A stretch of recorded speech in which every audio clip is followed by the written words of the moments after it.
우리는 신변의 안전만이 아니라 그 어떤 한 사람 가장 절망스러운 공간과 시간이거든요. 그렇기 때문에 그 시간에서 내가 이끌어줄 수 있는 힘이 될 수 있어요. 그래서 제가 어떤 표현을 했냐면 우리는 어두운 담장 안에 한 줄기 햇살입니다라는 표현을 했는데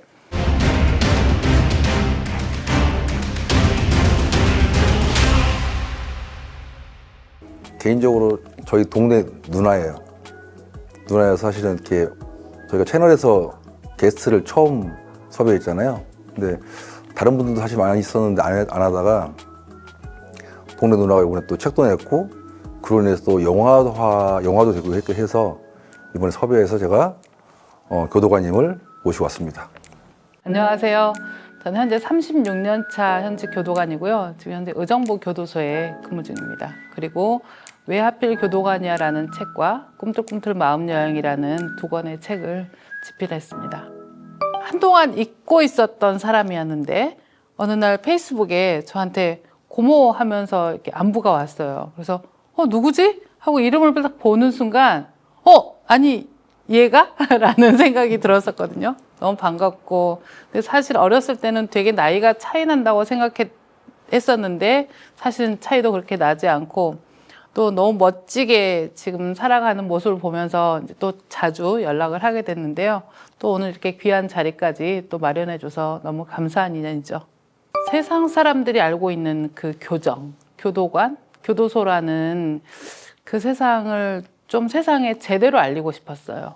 제대로 알린다라는 것보다 어쩌면 저는 좀 더 다정한 교정을 소개하고 싶었고 왜냐면 대부분 사람들이 생각하는 교도소나 교도관은 TV에서 뭐 방송에서나 드라마에서 보는 뭐 비열하거나 무섭거나 악랄하거나 이런 모습이거든요. 근데 사실은 그 모습은 글쎄 거의 극히 일부도 아닐 것 같아요. 그런데 정말 우리가 하고 있는 많은 일들에 대한 것을 제대로 보여주지 못하고 또 근데 마치 일반인들은 접해보지 못했기 때문에 이런 매스컴에서 보여지는 그 모습이 교정이라고 생각하거든요. 그래서 저는 좀 그 교정에 대한 것들을 교도관과 교도소와 또 안에 수용자들의 이야기를 좀 더 사실적이고 제 경험에 기반해서 좀 더 다정한 모습으로 보여주고 싶었어요.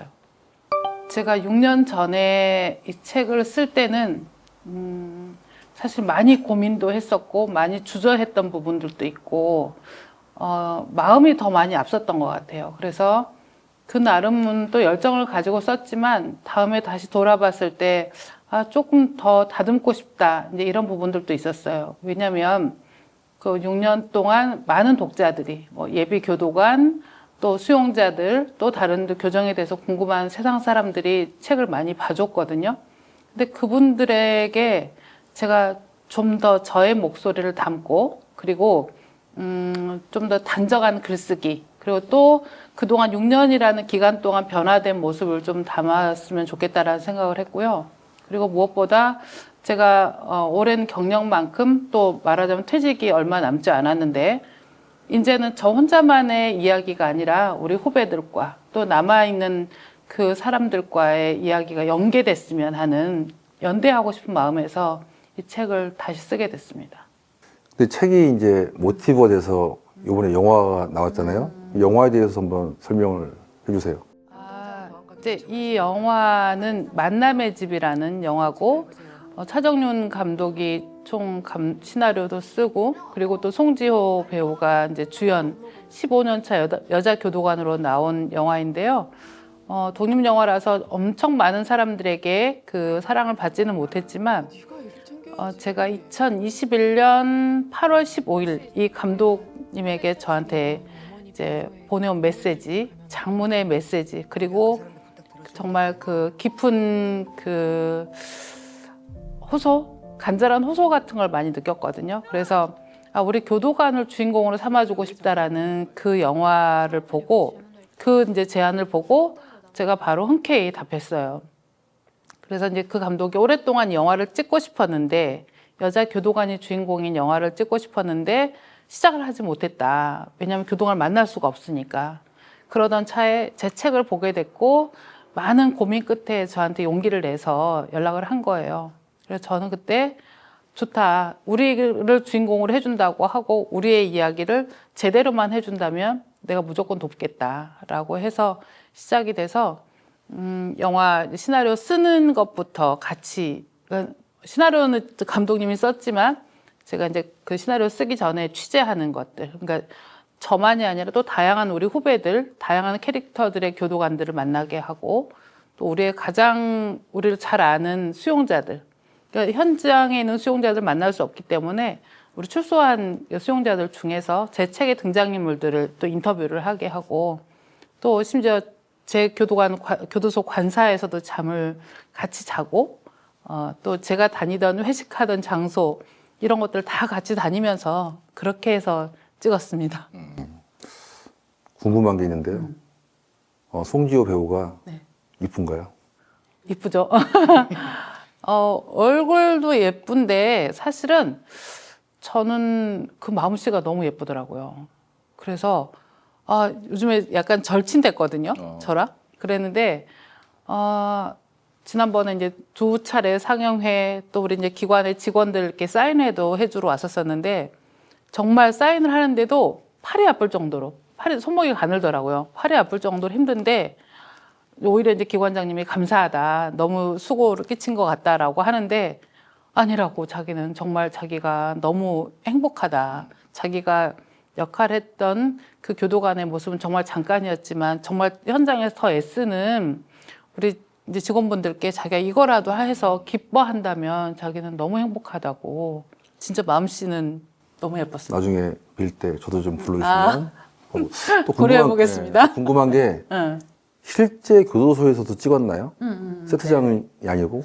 그러니까 이번 영화의 가장 또 만남의 집의 가장 큰 강점은 뭐였냐면 고증이 잘 된 영화 그리고 실제로 그 영화를 본 우리 직원들도 소름이 끼칠 정도 아니 어떻게 저렇게 디테일하게 우리의 이야기를 다 썼지? 다 표현하지? 라고 하는 것과 또 하나는 대부분의 교도소에 관련된 영화나 드라마를 찍을 때는 세트장에서 하거든요.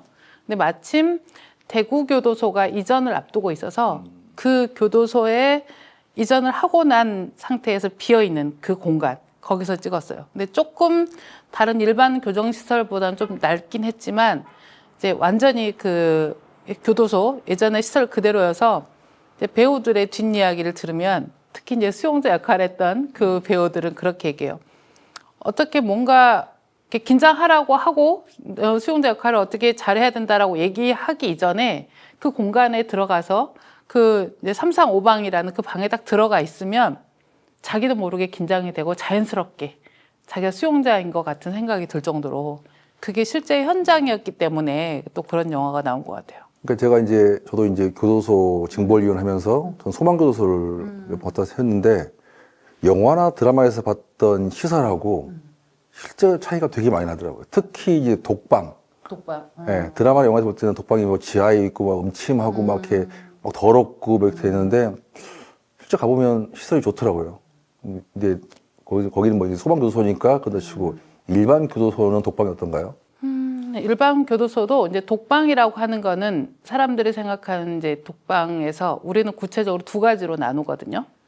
그런데 하나는 잘못해서 가는 독방이 있고 하나는 잘 지내서 처우상 필요한 독방이 있어요. 근데 그렇게 일반적인 독방이 있고 또 다른 독방은 뭐냐면 정말 징벌을 받을 때나 또 아니면 또 다른 독방은 난동을 부리거나 뭐 물건을 파손하거나 다른 사람을 때리거나 했을 때 가는 독방.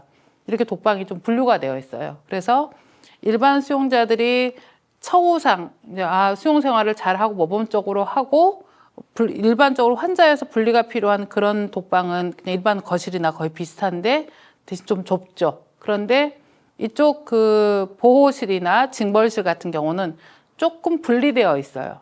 그렇다라고 해서 지저분하고 요즘에 그러진 않고 요즘에는 워낙 또 인권도 중요하고 하니까 최소한의 이제 물건들을 조금 제한해서 쓰게 하죠. 그러긴 하지만 건물은 거의 비슷하다고 보면 돼요. TV가 없고.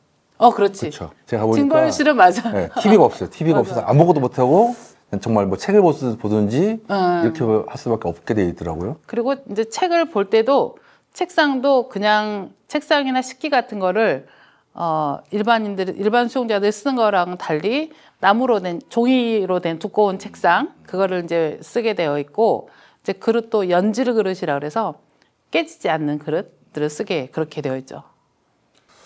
그리고 이제 지금 교도관 몇 년 차라고요? 36년 차. 제가 우리 작가님을 처음 뵀을 때가 제가 국민학교 때인가 유치원 때인가를 봐서 방학 때마다 누나 맨날 손잡고 따라다녔던데 세월이 지나서 직업으로 36년을 했다고 그래요. 저도 이제 36년 정도 했는데 되게 오래 하셨잖아요. 근데 교정 공무원이 된 이유가 있나요? 교정 공무원은 이제 내가 원래 섬에서 고등학교까지 다녔거든요. 섬 얘기하면 내가 섬 사람이고 티가 나잖아. 저희는 해외파 섬 사람입니다. 네. 그런데 거기에서 어렵게 대학은 합격했어요. 이제 그때 당시 합격했는데 좀 형편이 넉넉지 않아서 대학을 바로 진학이 어려워서 선생님들이 공무원 시험을 추천하더라고요. 근데 다른 일반 직렬하고 달리 교정직이나 제복 공무원들은 수학 시험이 없었거든요. 예전에는 행정직에 수학 시험이 있었어요. 그런데 제가 다른 과목은 또 좀 잘했는데 수학이 좀 부족했고 그래서 또 선생님들도 과목만이 아니라 저의 스타일상 제복 공무원 하면 좋겠다라고 추천하셔가지고 했는데 또 경찰을 할 것이냐 또 교도관을 할 것이냐 약간 갈림이 있었거든요. 그런데 저는 어려서부터 선생님이 되고 싶었거든요. 근데 경찰은 보통 이제 그 직접적이고 단기적인 처우들을 하는데 교도소는 오랫동안 교육자적인 역할도 많이 하거든요. 그래서 교정직을 선택했습니다. 근데 사실은 이게 교정 공무원 그러면 일반 사람들이 좀 뭐라지 위험하다, 뭐 무섭다 이런 얘기 한단 말이에요. 왜냐면 저희가 겪을 수 있는 거는 단순하게 TV를 통해서 본다든지 영화로 보다 보니까 보면 그래서 뭐 제가 볼 때 저희 질문하고 싶었던 게 뭐냐면 가장 힘들었던 기억 교정 공무원 하면서 힘들었던 기억이 너무 많죠. 근데 예전에는 교정기관의 근무 환경이 되게 열악했어요. 그런데 그래서 심지어 특히 이제 저는 뭐 저쪽 남쪽에 있다가 경기 북부 의정부에 첫 발령을 받았는데 너무 추웠어요. 일단은 추웠던 게 제일 힘들었고 그런데다 나중에는 진짜 힘들었던 거는 제가 어디선가도 그런 얘기를 했는데 처음에 정신질환자들이 있었었거든요. 근데 지금은 정신질환자들에 대한 시스템이 많이 보완이 됐어요. 그래서 만약에 투약을 한다던가 아니면 뭐 주사를 한다던가 아니면 따로 시설을 분리해서 쓰게 한다던가 전담 시설이 있거나 이렇게 하는데 예전에는 그런 게 아예 없어가지고 일반 수용자들과 같이 지냈거든요. 그런데 이제 정신질환, 정신분열 같은 경우는 돌발 행동이 너무 많은 거예요. 그래서 그 예전에 정신분열 환자 때문에 정말 제가 살이 빠진 적이 있었던 웃지 못할 이제 그런 정도. 그때가 가장 힘들었었던 것 같아요. 지금 생각하면. 지금은 정신 이상자들은 정신병동 따로 가는 거고. 대부분 지금 현재는 정신질환자들은 보호실이 있거나 보호실에 별도로 수용을 하거나 아니면은 또 진료해서 정신과 진료를 해서 투약을 하거나 또 아니면은 이제 형이 확정된 정신질환자들 같은 경우는 전담 교정시설로 이송을 해요. 또 하다 보면 이런 사람이 재소자로 들어왔을 때 되게 안타까웠던 사람도 있을 것 같아요. 느낌에. 많죠. 어떤 사람을 교도소에서 만났는데 내가 이제 좀 같이 지내보니 이 사람은 정말 안타까웠어요. 들어왔던 상황 자체가 안타까워서 출소 후에도 많이 도와줬거든요. 이제 재범하지 않고 잘 살게 도와줬는데 근데 이들이 어느 순간 연락이 끊어졌다가 다시 들어오는 경우 이제 그럴 때 너무 속상하고 안타깝고 한 번은 저랑 같이 서점에서 아르바이트 했던 언니가 들어온 거예요. 근데 처음에 그 언니인지도 몰랐던 게 내가 이제 교도관 시험 보고 발령 대기 중에 서점에서 일을 했는데 이상하게 보니까 오랫동안 안 만나서 이렇게 기억이 잘 안 났는데 다시 자세히 보니 그때 같이 아르바이트 했던 언니인 거예요. 벌금을 못 내서 들어왔었는데 다행히 그 후로는 이제 입소한 사실이 없어서 잘 지내고 있긴 한 것 같은데 그때 좀 되게 당황스럽고 좀 안타까웠던 것 같아요. 그러면 그렇게 아는 분이 들어온다든지 혹은 뭐 이렇게 좀 짠하면 교도관이 이렇게 따로 좀 해줄 수 있는, 챙겨줄 수 있는 게 있어요? 근데 따로 많이 챙겨줄 수는 없는 게 정말 많은 사람들이 나 한 사람을 쳐다보고 있잖아요. 그렇기 때문에 내가 누군가 한 사람 편애할 수는 없어요. 우리는 이제 공평하게 처우를 하게 되어 있거든요. 그래서 대신 공평하게 하지만 마음으로 통하는 경우가 있어요. 내가 이렇게만 얘기해도 그 상대방은 계장님이 이렇게 얘기할 때는 나는 이렇게 받아들이면 되겠다라고 이제 마음으로 통하는 경우들이 있고, 이제 가끔씩 상담을 해주죠. 이제 만약에 특별한 경우, 내가 특히 애정이 간다라고 하면 그들이 가지고 있는 여러 가지 고충이 있을 수 있거든요. 근데 그 고충에 대해서나 아니면 또 다른 경험들에 대해서나 이런 것들을 이제 따로 불러서 차 한 잔 마시면서 또 상담을 해주고, 이제 이런 게 그들한테는 큰 힘이 되죠. 드라마나 영화를 보면 이렇게 불러가지고 뭐 담배도 주는 것도 있고 뭐 짜장면을 시켜주는 것도 있고 보면서 저게 가능한 건가 사실은 궁금했어 그런 것들. 그럴 수도 있죠. 예전에 어떤 정신질 환자가 이제 옛날에도 들어왔었는데 다시 또 들어온 거예요. 근데 정신과 약을 안 먹다가 들어와서 이 사람이 계속 상태가 안 좋아진 거지. 그런데 그때 이 사람이 저한테 상담 신청을 하는 거예요. 그래서 이제 유일하게 나한테는 친구 같은 느낌이 드니까 이제 자기는 좋은데 딱 2가지만 부탁을 하겠다. 이렇게 하루에 한 번씩만 커피를 좀 주고 불러내서. 커피는 믹스 커피 아니야 아메리카노? 그때는 이제 요즘에는 수용자들한테 커피가 들어가요. 그래요? 이제는 들어가요. 근데 아메리카노가? 예전에는 아메리카노가? 스틱. 그래가지고 하루에 한 번만 커피를 좀 자기를 주고, 그리고 하루에 한 번만 담배를 좀 달라고 이제 그렇게 정신질환자가 얘기를 하는데, 요즘에는 직원들도 담배를 피울 때 별도 공간에서 피우게 되어 있어서 그거는 좀 어려울 것 같네요. 다시 들어오셔도. 짜장면을 시켜주는 거. 그거는 짜장면 시켜주는 건 없고, 그거는 이제 예를 들어서 예전에 한때 이제 검찰 조사를 받는데 잔업을 하게 될 경우, 그럴 때 이제 따로 식사를 준비 안 해가면 검사실에서 짜장면을 시켜주거나 이런 적은 옛날에 있긴 있었어요. 그것도 이제 궁금한 게 제가 이제 교도관을 만난다 했더니 사람들이 저한테 질문을 한 게 있어요. 그 돈이 없으면 안에서 하나도 못 사 먹는지, 그러면 정말로 그 누군가 뭐 방장이나 돈 있는 사람이 사주는 것밖에 못 얻어 먹는 것인지 그런 게 좀 궁금했었어요. 또는 이제 기본적으로 생활을 할 수 있을 정도는 관에서 지급을 해줘요. 기본 생활. 근데 예를 들면 쉽게 얘기를 하면 먹고 자는 거 다 해줘. 입고 먹고 자는 거는. 그런데 예를 들어서 비누하고 칫솔 치약까지는 다 줘요. 그런데 스킨 로션은 우리가 주진 않아. 이렇게 이해하면 돼요. 그러니까 스킨 로션, 선크림, 립스틱 바르는 거 이런 건 본인이 사야 돼. 그리고 선크림 발라요? 선크림도 발라요. 여자 수용자들은 다 바르고. 그리고 또 약을 먹을 때도 관리하는구나. 아파서 먹어야 되는 진통제나 치료제 같은 건 우리가 관에서 지급할 수 있어요. 그런데 영양제를 우리가 주진 않아요. 네, 그런 차이라고 생각합니다. 영양제도 먹어요? 수용자들 영양제도 많이 먹어요. 되게 건강해서 나오겠네. 술, 오히려 담배 안 하고 피부에다 선크림 바르고 영양제 먹고 그러면 건강해서 나오겠네. 훨씬 더 건강해져서 나오는 사람 훨씬 많죠. 그리고 또 하나가 이번에 이제 윤석열 대통령 그것 때문에 사람들이 알게 됐지만 냉난방이 전혀 안 되는지.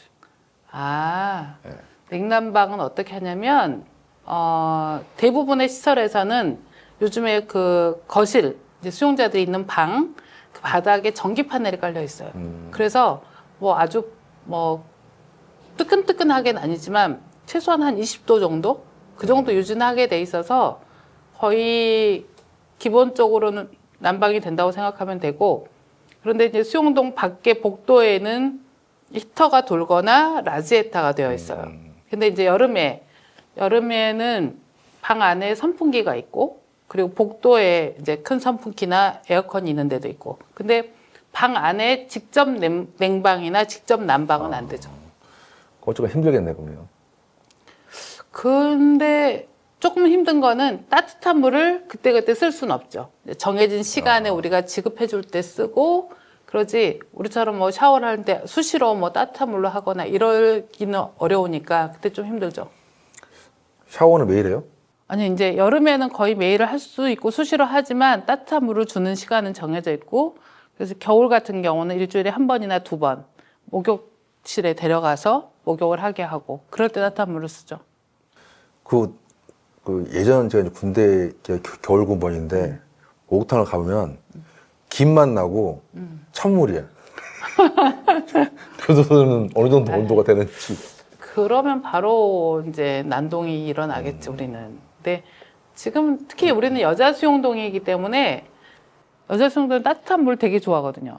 일단 조금만 추워지면. 그런데 그래서 남자 수용자들보다 한 일주일 전 정도 먼저 따뜻한 물을 쓸 수 있게 해주고 난방도 좀 먼저 하게 해주고. 그러면 계속 그 여자 교도소에서만 근무하신 거예요? 아니, 주로 이제 교도소는 우리나라의 55개 교정기관 중에 여자 교도소는 1개, 청주 여자 교도소가 있고, 나머지 대부분의 교도소에는, 교도소 구치소에는 여자 수용동이 있어요. 여자 교도소는 1개지만 각 교도소에, 교도소나 구치소에 거의 다 여성 수용팀이 있어서 거기에 이제 수용을 하고 있고, 그래서 대부분의 여자 교도관은 주로 여성 수용팀에 많이 근무를 하고 그 외에 각과 사무실에서 근무를 하기도 하는데 대부분은 여자 수용팀에서 근무를 했고, 근데 그 외에도 저는 좀 다른 여자 교도관과 달리 남자 수용자들 만나는 일을 했어요. 이제 뭐 출소를 앞둔 수용자들한테 취업을 시켜주는 업무라든지 아니면 이번 영화의 배경이 된 귀후나 만남의 집 이런 상담하고 하는 일들, 또 교육시키는 일들 이런 것들을 좀 해서 남자 수용자들도 많이 만났었죠. 제 경험상 제가 이제 교도소에 가서 이제 뭔가 안에서 또 잘못한 사람들한테 뭔가 또 이제 추가적인 뭔가를 제재해야 되잖아요. 그래서 심사를 가보면 저는 개인적으로 어떤 생각이 들었냐면, 저 죄수가 나랑 마주보고 있는데 나를 기억했다가 나중에 나한테 뭔가 해를 끼치지 않을까라는 좀 겁이 좀 들었거든요. 교정 공무원을 오래 했으면 그런 것들이 하면서 있지 않았을까. 또 혹시라도 그런 일은 없었는지 한번. 그런 거 고민들 많이 해요. 그런 고민 많이 하고 걱정들도 많이 하는데, 그래서 예전에 우리 이런 게 있었어. 우리 이제 우리끼리 하는 얘기들처럼 집에서 빨래를 넣을 때 일부러 교도관 관복을 옥상에다 널어놔라 이렇게 얘기한 적 있어요. 왜냐면 내가 교도관인 걸 알면 예를 들어 물건을 훔치러 왔다가 교도소 들어가면 안 되니까 그 사람 집은 물건 안 턴다는 거예요. 근데 그런 거랑은 조금 다르긴 하죠. 근데 또 어떤 사람은 내가 자기를 좀 미워했거나 자기한테 불편하게 했던 적이 있다면 해코지를 하러 올 수도 있지. 그럴 수도 있긴 있는데 아직 해코지를 하러 온 적은 아직 없었고, 근데 약간 제 생각은 수용자들도 진짜로 자기한테 자기를 위해 준 사람, 진심으로 해준 사람은 안다는 생각이 들어요. 그래서 아직까지 그렇게 한 적은 없어요. 근데 실제로 다른 사람들 얘기를 들어보면 어떤 사람은 자기가 좀 잘 챙겨주던 수용자가 마약 수용자였는데 출소한 다음에 이 담당을 찾아와서 몰래 자기가 갖고 있던 마약을 그 사람 차에다 넣어놓은 거예요. 그래가지고 오히려 이 사람을 이제 신고하게 하는 그런 경우도 있었다고 하더라고요. 근데 아직은